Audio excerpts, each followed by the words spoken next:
ओम श्री साईनाथाय नमः।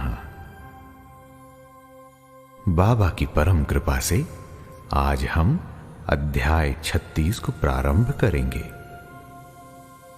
इस अध्याय में कुछ आश्चर्यजनक कथाएं अर्थात गोवा के दो सज्जन एवं श्रीमती औरंगाबादकर की कथाओं का वर्णन किया गया है।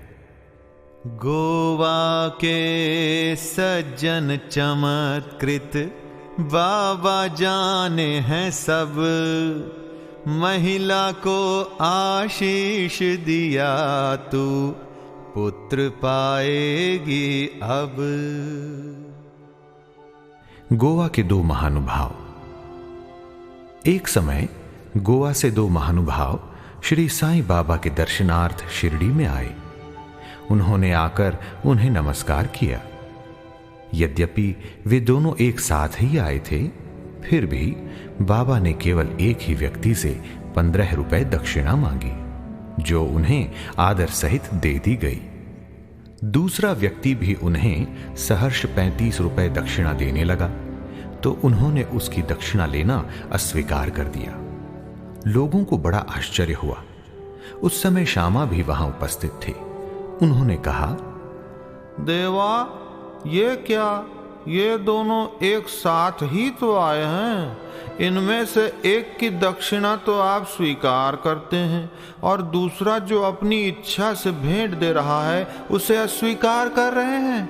ये भेद क्यों बाबा? तब बाबा ने उत्तर दिया, श्यामा, तुम नादान हो। मैं किसी से कभी कुछ भी नहीं लेता।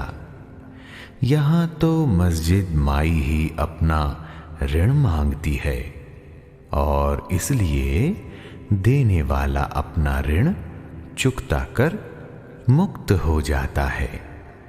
क्या मेरे कोई घर, संपत्ति या बाल बच्चे हैं जिनके लिए मुझे चिंता हो? मुझे तो किसी वस्तु की आवश्यकता नहीं है। मैं तो सदा स्वतंत्र हूं। ऋण, शत्रुता तथा हत्या, इन सब का प्रायश्चित अवश्य करना पड़ता है और इनसे किसी प्रकार भी छुटकारा संभव नहीं है। अपने जीवन के पूर्वार्ध में ये महाशय निर्धन थे। इन्होंने ईश्वर से प्रतिज्ञा की कि यदि मुझे नौकरी मिल गई तो मैं 1 माह का वेतन तुम्हें अर्पण करूंगा। इन्हें 15 रुपए माहवार की एक नौकरी मिल गई। फिर उत्तरोत्तर उन्नति होते होते 30, 60, 100, 200 और अंत में 700 रुपए तक मासिक वेतन हो गया। परंतु समृद्धि पाकर ये अपना वचन भूल गए और उसे पूरा न कर सके। अब अपने शुभ कर्मों के ही प्रभाव से इन्हें यहां तक पहुंचने का सौभाग्य प्राप्त हुआ है। अतः मैंने इनसे केवल 15 रुपए ही दक्षिणा मांगी, जो इनके पहले माह की पगार थी। आइए अब सुनते हैं बाबा के मुख से दूसरी कथा। समुद्र के किनारे घूमते घूमते मैं एक भव्य महल के पास पहुंचा और उसके दालान में विश्राम करने लगा। उस महल के ब्राह्मण स्वामी ने मेरा यथोचित स्वागत कर मुझे बढ़िया स्वादिष्ट भोज्य पदार्थ खाने को दिए। भोजन के उपरांत उसने मुझे अलमारी के समीप एक स्वच्छ स्थान शयन के लिए बतला दिया और मैं वहीं सो गया। जब मैं प्रगाढ़ निद्रा में था तो उस व्यक्ति ने पत्थर खिसकाकर दीवार में सेंध डाली और उसके द्वारा भीतर घुसकर उसने मेरी जेब कतर ली। निद्रा से उठने पर मैंने देखा कि मेरे 30,000 रुपए चुरा लिए गए हैं। मैं बड़ी विपत्ति में पड़ गया और दुखित होकर रोता हुआ बैठ गया। केवल नोट ही नोट चुरा लिए थे, इसलिए मैंने सोचा कि यह कार्य उस ब्राह्मण के अतिरिक्त और किसी का नहीं है। मुझे खाना पीना कुछ भी अच्छा न लगा और मैं एक पखवाड़े तक दालान में ही बैठे बैठे चोरी का दुख मनाता रहा। इस प्रकार 15 दिन व्यतीत होने पर रास्ते से जाने वाले एक फकीर ने मुझे दुख से बिलखते देखकर मेरे रोने का कारण पूछा। तब मैंने सब हाल उससे कह सुनाया। उसने मुझसे कहा कि यदि तुम मेरे आदेशानुसार आचरण करोगे तो तुम्हारा चुराया धन वापस मिल जाएगा। मैं एक फकीर का पता तुम्हें बताए देता हूं, तुम उसकी शरण में जाओ और उसकी कृपा से तुम्हें तुम्हारा धन पुनः मिल जाएगा। परंतु जब तक तुम्हें अपना धन वापस नहीं मिलता, उस समय तक तुम अपना प्रिय भोजन त्याग दो। मैंने उस फकीर का कहना मान लिया और मेरा चुराया धन मिल गया। तब मैं समुद्र तट पर आया, जहां एक जहाज खड़ा था जो यात्रियों से ठसाठस भर चुका था। भाग्यवश वहां एक उदार प्रकृति वाले चपरासी की सहायता से मुझे एक स्थान मिल गया। इस प्रकार मैं दूसरे किनारे पर पहुंचा और वहां से मैं रेलगाड़ी में बैठकर मस्जिद माई आ पहुंचा। कथा समाप्त होते ही बाबा ने श्यामा से इन अतिथियों को अपने साथ ले जाने और भोजन का प्रबंध करने को कहा। तब श्यामा उन्हें अपने घर लिवा ले गए और उन्हें भोजन कराया। भोजन करते समय श्यामा ने उनसे कहा कि बाबा की कहानी बड़ी ही रहस्यपूर्ण है, क्योंकि न तो वे कभी समुद्र की ओर गए हैं और न उनके पास 30,000 रुपए ही थे। उन्होंने न कहीं भी यात्रा की, न उनकी कोई रकम ही चुराई गई और न वापस आई। फिर श्यामा ने उन लोगों से पूछा, आप लोगों को कुछ समझ में आया कि इसका अर्थ क्या है? दोनों अतिथियों की गिग्गियां बंद गईं और उनकी आंखों से आंसुओं की धारा बहने लगी। उन्होंने रोते रोते कहा, बाबा तो सर्वव्यापी अनंत और पर ब्रह्म स्वरूप हैं। जो कथा उन्होंने कही है वह बिल्कुल हमारी ही कहानी है और वह मेरे ऊपर बीत चुकी है। ये महान आश्चर्य है कि उन्हें ये सब कैसे ज्ञात हो गया। भोजन के उपरांत हम इसका पूर्ण विवरण आपको सुनाएंगे। भोजन के पश्चात पान खाते हुए उन्होंने अपनी कथा सुनाना प्रारंभ कर दिया। उनमें से एक कहने लगा, घाट में एक पहाड़ी स्थान पर हमारा निवास स्थान है। मैं अपने जीवन निर्वाह के लिए नौकरी ढूंढने गोवा आया था। तब मैंने भगवान दत्तात्रेय को वचन दिया था कि यदि मुझे नौकरी मिल गई तो मैं तुम्हें 1 माह की पगार भेंट चढ़ाऊंगा। उनकी कृपा से मुझे 15 रुपए मासिक की नौकरी मिल गई और जैसा कि बाबा ने कहा उसी प्रकार मेरी उन्नति हुई। मैं अपना वचन बिल्कुल भूल गया था। बाबा ने उसकी स्मृति दिलाई और मुझसे 15 रुपए वसूल किए। आप लोग इसे दक्षिणा न समझें, यह तो एक पुराने ऋण का भुगतान है। दीर्घ काल से भूली हुई प्रतिज्ञा आज पूर्ण हुई है। आइए अब देखते हैं कि इससे हमें क्या शिक्षा मिलती है। यथार्थ में बाबा ने कभी किसी से पैसा नहीं मांगा और न ही अपने भक्तों को ही मांगने दिया। वे आध्यात्मिक उन्नति में कंचन को बाधक समझते थे और भक्तों को उसके पाश से सदैव बचाते रहते थे। भगत महालसापति इसके उदाहरण स्वरूप हैं। वे बहुत निर्धन थे और बड़ी कठिनाई से ही अपना जीवन बिताते थे।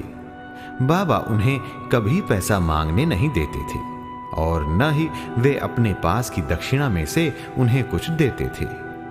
एक बार एक दयालु और सहृदय व्यापारी हंसराज ने बाबा की उपस्थिति में ही एक बड़ी रकम महलसापति को दी, परंतु बाबा ने उनसे उसे अस्वीकार करने को कह दिया। अब दूसरा अतिथि अपनी कहानी सुनाने लगा। मेरे पास एक ब्राह्मण रसोइया था जो गत 35 वर्षों से ईमानदारी से मेरे पास काम करता आया था। बुरी लतों में पड़कर उसका मन पलट गया और उसने मेरे सब रुपए चोरी कर लिए। मेरी अलमारी दीवार में लगी थी और जिस समय हम लोग गहरी नींद में सोए थे उसने पीछे से पत्थर हटाकर मेरे 30,000 रुपए के नोट चुरा लिए। मैं नहीं जानता कि बाबा को ये ठीक ठीक धनराशि कैसे ज्ञात हो गई। मैं दिन रात रोता और दुखी रहता था।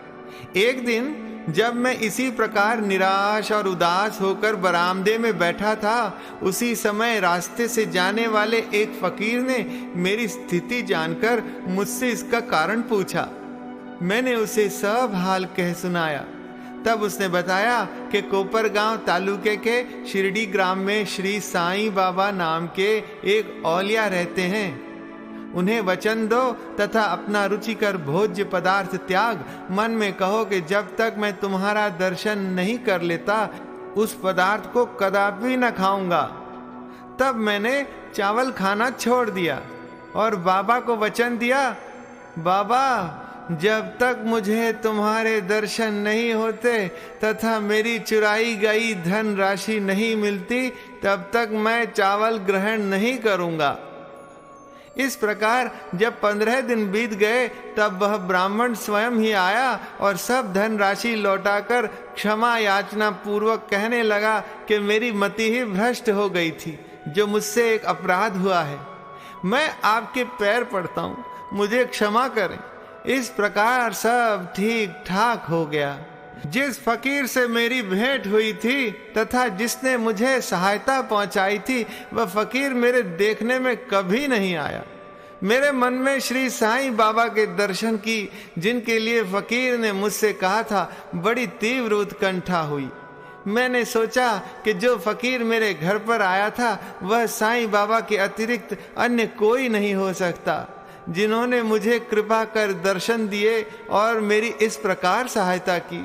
उन्हें 35 रुपए का लालच कैसे हो सकता है? इसके विपरीत वे अहेतुक कृपा करके आध्यात्मिक उन्नति के पथ ले जाते हैं। जब चोरी गई राशि मुझे पुनः प्राप्त हो गई तब मेरे हर्ष का पारावार न रहा। मेरी बुद्धि भ्रमित हो गई और मैं अपना वचन भूल गया। कुलाबा में एक रात्रि को मैंने साईं बाबा को स्वप्न में देखा। तभी मुझे अपनी शिरडी यात्रा के वचन की स्मृति हो आई। मैं गोवा पहुंचा और वहां से एक स्टीमर द्वारा बंबई पहुंचकर शिरडी जाना चाहता था, परंतु जब मैं किनारे पर पहुंचा तो देखा कि स्टीमर खचाखच भर चुका है। उसमें बिल्कुल भी जगह नहीं है।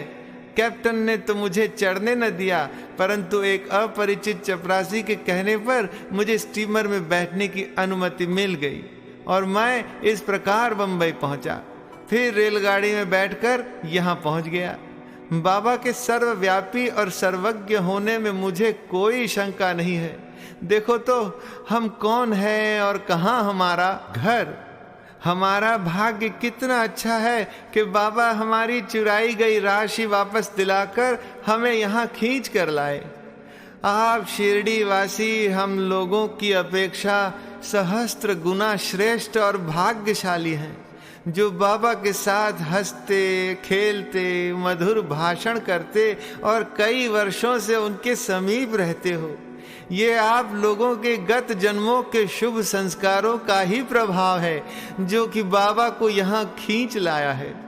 श्री साईं ही हमारे लिए दत्त हैं।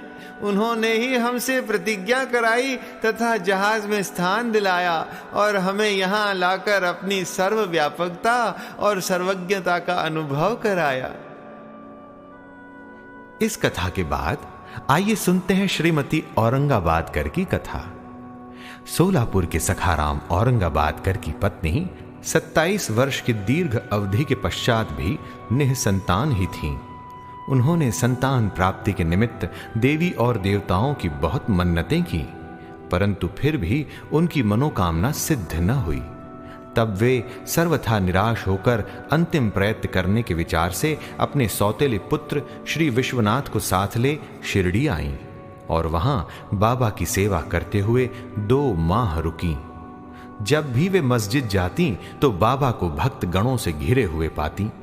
उनकी इच्छा बाबा से एकांत में भेंट कर संतान प्राप्ति के लिए प्रार्थना करने की थी, परंतु कोई योग्य अवसर उनके हाथ न लग सका। अंत में उन्होंने श्यामा से कहा, जब बाबा एकांत में हो तो मेरे लिए प्रार्थना कर देना।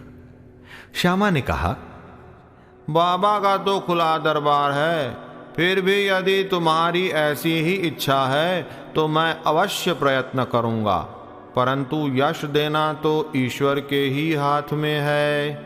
भोजन के समय तुम आंगन में नारियल और अगरबत्ती लेकर बैठना और जब मैं संकेत करूं तो खड़ी हो जाना। एक दिन भोजन के उपरांत जब श्यामा बाबा के गीले हाथ तौलिए से पोंछ रहे थे, तभी बाबा ने उनके गाल पर चिकोटी काट ली। तब श्यामा क्रोधित होकर कहने लगा, देवा, ये क्या आपके लिए उचित है कि आप इस प्रकार मेरे गाल पर चिकोटी काटें? मुझे ऐसे शरारती देव की बिल्कुल आवश्यकता नहीं जो इस प्रकार का आचरण करे। हम आप पर आश्रित हैं, तब क्या यही हमारी घनिष्ठता का फल है? बाबा ने कहा, अरे तुम तो 72 जन्मों से मेरे साथ हो, मैंने अब तक तुम्हारे साथ ऐसा कभी नहीं किया, फिर अब तुम मेरे स्पर्श को बुरा क्यों मानते हो? श्यामा बोले, मुझे तो ऐसा देव चाहिए जो हमें सदा प्यार करे और नित्य नया नया मिष्ठान खाने को दे। मैं तुमसे किसी प्रकार की इच्छा नहीं रखता और न मुझे स्वर्ग आदि ही चाहिए। मेरा तो विश्वास सदा तुम्हारे चरणों में ही जागृत रहे, यही मेरी अभिलाषा है मेरे बाबा। तब बाबा बोले, हाँ सचमुच मैं इसीलिए यहां आया हूं। मैं सदैव तुम्हारा पालन और उदर पोषण करता आया हूं, इसलिए मुझे तुमसे अधिक स्नेह है। जब बाबा अपनी गादी पर विराजमान हो गए, तभी श्यामा ने उस स्त्री को संकेत किया। उसने ऊपर आकर बाबा को प्रणाम कर उन्हें नारियल और धूप बत्ती भेंट की। बाबा ने नारियल हिलाकर देखा तो वह सूखा था और बजता था। बाबा ने श्यामा से तुरंत कहा, ये तो हिल रहा है, सुनो ये क्या कहता है? तभी श्यामा ने तुरंत कहा, ये बाई प्रार्थना करती है कि ठीक इसी प्रकार इनके पेट में भी बच्चा गुड़गुड़ करे, इसलिए आशीर्वाद सहित ये नारियल इन्हें लौटा दो बाबा। तब फिर बाबा बोले, क्या नारियल से भी संतान की उत्पत्ति होती है? लोग कैसे मूर्ख हैं जो इस प्रकार की बातें गढ़ते हैं। श्यामा ने कहा, मैं आपके वचनों और आशीष की शक्ति से पूर्ण अवगत हूं और आपके एक शब्द मात्र से ही इस बाई को बच्चों का तांता लग जाएगा। आप तो टाल रहे हैं और आशीर्वाद नहीं दे रहे हैं। इस प्रकार कुछ देर तक वार्तालाप चलता रहा। बाबा बार बार नारियल फोड़ने को कहते थे, परंतु श्यामा बार बार यही हठ पकड़े हुए थे कि बाबा इसे उस बाई को दे दें। अंत में बाबा ने कह दिया, इसको पुत्र की प्राप्ति होगी। तब श्यामा ने पूछा, कब तक? बाबा ने उत्तर दिया, 12 मास में। अब नारियल को फोड़कर उसके 2 टुकड़े किए गए। एक भाग तो उन दोनों ने खाया और दूसरा भाग उस स्त्री को दिया। तब श्यामा ने उस बाई से कहा, प्रिय बहन, तुम मेरे वचनों की साक्षी हो। यदि 12 मास के भीतर तुमको संतान न हुई तो मैं इस देव के सिर पर ही नारियल फोड़कर इसे मस्जिद से निकाल दूंगा, और यदि मैं इसमें असफल रहा तो मैं अपने को माधव नहीं कहूंगा। जो कुछ भी मैं कह रहा हूं इसकी सार्थकता तुम्हें शीघ्र ही विदित हो जाएगी। 1 वर्ष में ही उसे पुत्र रत्न की प्राप्ति हुई और जब बालक 5 मास का हुआ उसे लेकर वह अपने पति सहित बाबा के श्री चरणों में उपस्थित हुई। पति पत्नी दोनों ने उन्हें प्रणाम किया और कृतज्ञ पिता श्रीमान औरंगाबाद करने 500 रुपए भेंट किए, जो बाबा के घोड़े श्याम कर्ण के लिए छत बनाने के काम आए। जिन्होंने पिछले जन्म में किए हैं शुभ संस्कार, वो ही शिरडी आते हैं, पाते बाबा का द्वार। श्री सद्गुरु साईनाथार्पणमस्तु। अध्याय 36 संपूर्णम।